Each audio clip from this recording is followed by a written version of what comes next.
About 1977, I decided to have a look at the Quran. I never met a Muslim. I lived 100 kilometers from the nearest Muslim. See, what interested me was what non-Muslims said about Muhammad. There are books and books written about Muhammad that tell you, one thing we know for sure about this man, he had an outside source of information. One book I've got says the Quran was written by a committee, because they've established so well that there's information in there that an Arabian shouldn't have known. He must have had someone from the outside bringing him this information. So they say, one thing we know for sure, he had an outside source of information. Now, he said this book was a revelation. So they say, you see, he was a liar. He got it from somewhere, he put it in a book, and he gave it to someone, telling him it was from God. He was a liar. Other people write books and books on the subject of Muhammad, and they say, one thing we know for sure, he thought he was a prophet. He was crazy. Because they look at his life very carefully, and they see episodes like, for example, when he hid in the cave with Abu Bakr. He was running from the whole city who wanted to kill him, and he hid in the cave, and when the Meccans came running up to the cave to kill them, what did he say to his friend? Did he tell him, see if you can find a back way out of the cave? What he told his friend was, relax. He was telling him, I see what you see, but he said, God is with us. God will save us. So people on that basis, they say, you see, he thought he was a prophet. He thought God was with him because he said things like that. He wasn't a liar. They never seem to realize that one man can't be both. So you can't be a liar and a crazy man at the same time. If you think that an angel gives the words of God in your ear, and somebody says, I have a question for you, what does God tell you about this thing?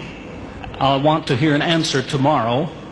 If you're a crazy man, if you think an angel whispers in your ear, then you don't sit up that night thinking, what will I tell him tomorrow? What can I find? Who knows the answer? You're crazy. You think the angel will tell you the answer. You don't go and look it up somewhere. You see, you can't be a liar and a crazy man at the same time. You can be one or the other, or neither, but you can't be both. You see, I read two non-Muslim biographies of Muhammad. One was by Rodenson, who's an atheist, who hated the man. But many interesting things come up about his life that I had to wonder about.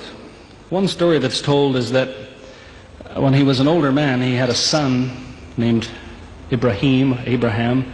The son died when the child was 2 years old. The same day the boy died, there was an eclipse of the sun. The sky went dark. And the Muslims came running to their prophet and said, look, it's a miracle. Your child died and the sky went dark in sadness. It occurred to me, see, if he was a crazy man, he'd probably believe what they said. He'd probably think, yes, it's a miracle. My child died, the sky is dark. Yes, it's a miracle. If he was a crazy man. If he was a liar, he would have taken advantage of it. He would have said, yes, right, my child died, the sky is dark, you tell everyone, it proves I'm a prophet. It's a miracle. But what did he do? He became angry with the Muslims. He told them that was nonsense. He was angry with them. How dare you say that? He said, the sun and the moon are signs of God, and they don't worry themselves about the birth of a man or the death of a son of Muhammad. Doesn't look very crazy. Doesn't look much like a liar. Now you have a third alternative, of course, which people tell you all the time. They say, no, he was not a liar. He was not a crazy man. He was deceived by the devil. Deceived by the devil. It's an interesting idea.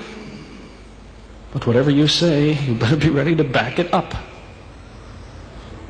There's a lot of difficulties with that idea.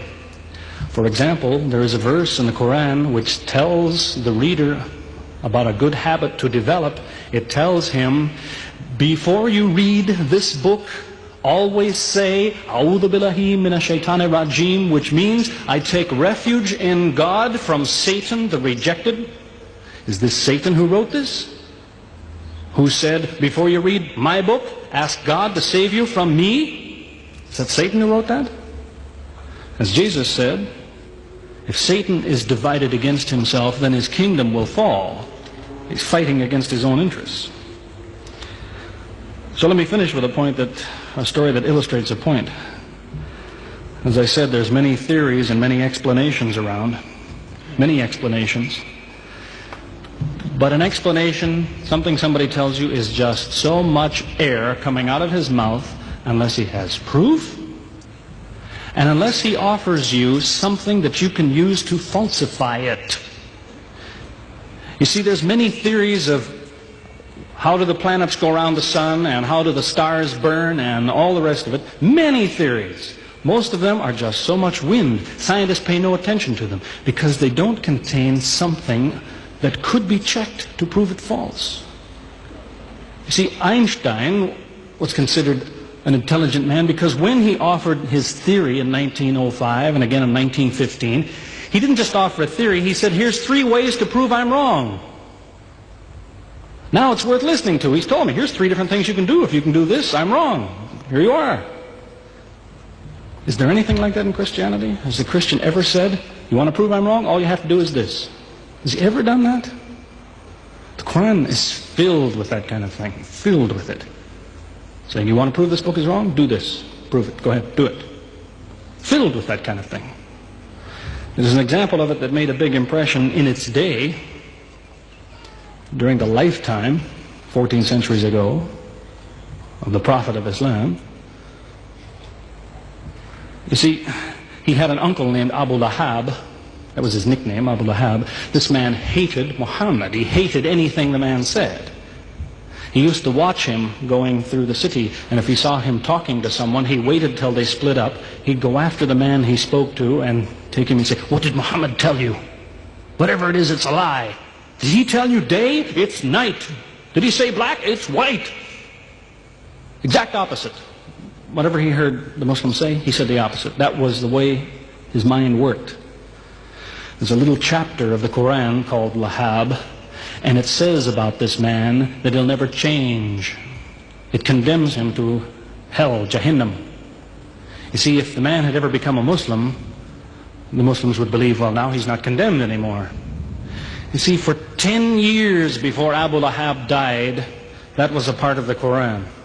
And the Muslims could come to Abu Lahab and say, do you know, it's been revealed to us in our book that you will never be a Muslim. God says you will never be a Muslim. For 10 years they told him that. All he had to do was say, well, your book is wrong. I want to be a Muslim. What do you think of your book now? That's all he had to do. He had 10 years to think about it. And that's the way he was. See, if somebody is your enemy, you don't come to him and say, you want to prove I'm wrong? Here, say this. Come on, say it. If all you have to do is say the words and I'm wrong, you finish me. He never did it. See, this is one of many cases of something that was offered that could have been falsifiable. So it was. As I say, in 1978, after, how long would that be? 15 years of arguing with the church authorities, one place or another, I got the idea. I'm going to argue with some other people. I'm going to read the Quran, see how much of it is any good, pick out the true, pick out the false. Thought it'll take a few years, it'll take some serious study and so on. I read through it. About 3 days later, I finished it. I said, this is what I've been saying for 15 years. So I went to find some Muslims. I don't want somebody to feel you've been tricked into something. I haven't said anything about Christianity that isn't true. I haven't said anything about Islam that isn't true unless it was a slip of the tongue or something. I'm simply trying to remind an individual, don't close your mind before it's too late. Don't make up your mind before you have all the facts. Most people who used to be Christians and become Muslims will tell you, I am a better Christian than I used to be. Now I follow Christ. I didn't before. That's what I would tell you.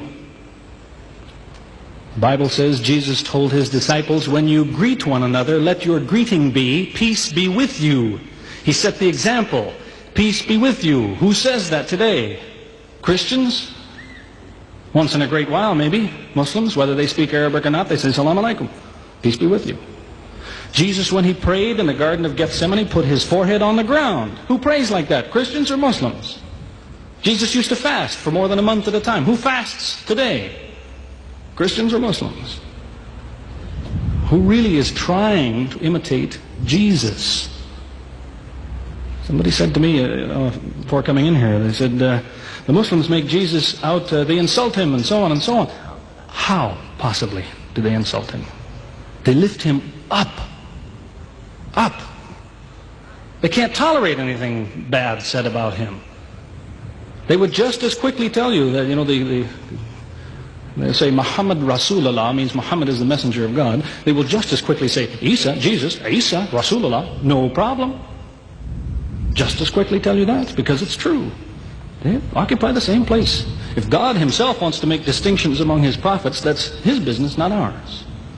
Treat them all with the same amount of respect. May God guide us always closer to the truth.